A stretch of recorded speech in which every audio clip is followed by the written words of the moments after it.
Hiya, so I have a bit of an update about my spinal cord injury. Just heading to Birmingham to see the consultant, see what he says about my spinal cavernoma and the treatment going forward.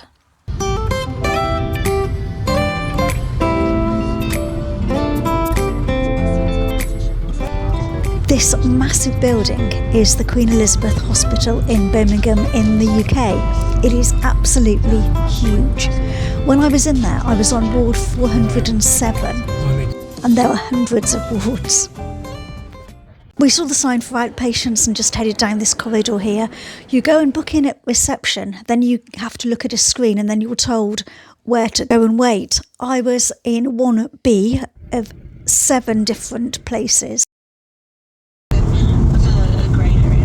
So what happened in the consultation is that they don't know if they can make me better. Now, prior to this injury, I was doing this kind of thing. This run follows the same structure as the earlier runs this week. And now I can't do any of that. So it kind of takes a bit of getting your head round that things are different at the moment, and they might be different for the rest of my life. This is what I was like though, so I've definitely come a long way since the injury first happened. Holding onto the table, lifting my left leg up, it goes to there and then I can't get it to move any further. That's it. Ow, that was my knee. My legs go quite numb. I've got a lot of pain in my calf muscles.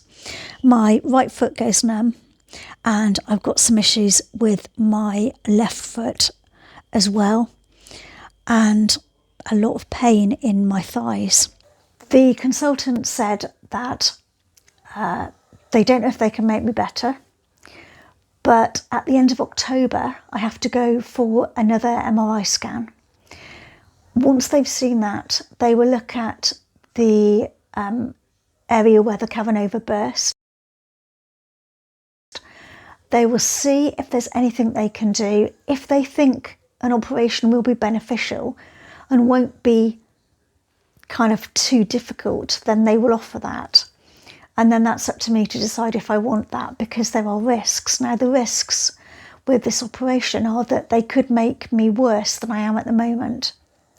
So my mobility could be affected more than it is right now, and that's difficult.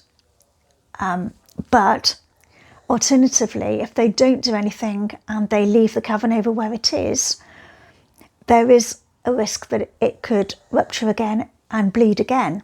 If it bleeds again, then there is a risk that it will do more damage to the spinal cord and can affect my movement then.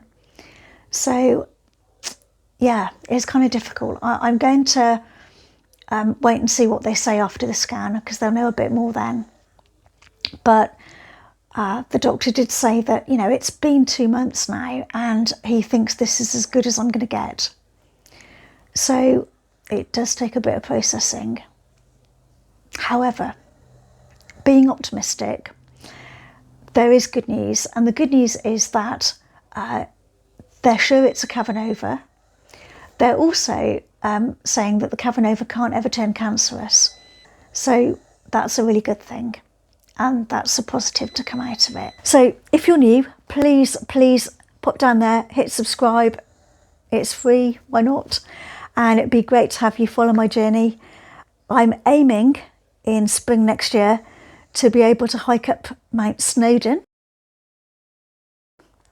and take a very special guest with me and raise money for St Michael's Hospice. Thanks for watching. There will be another video out on Monday. The weekend we're going to Shelsley Walsh. I can't walk up the hill, but because Pete and I have joined Shelsley, there is an area for members only by the start line that I can definitely get to. See you in the next one on Monday. Cheers, bye bye.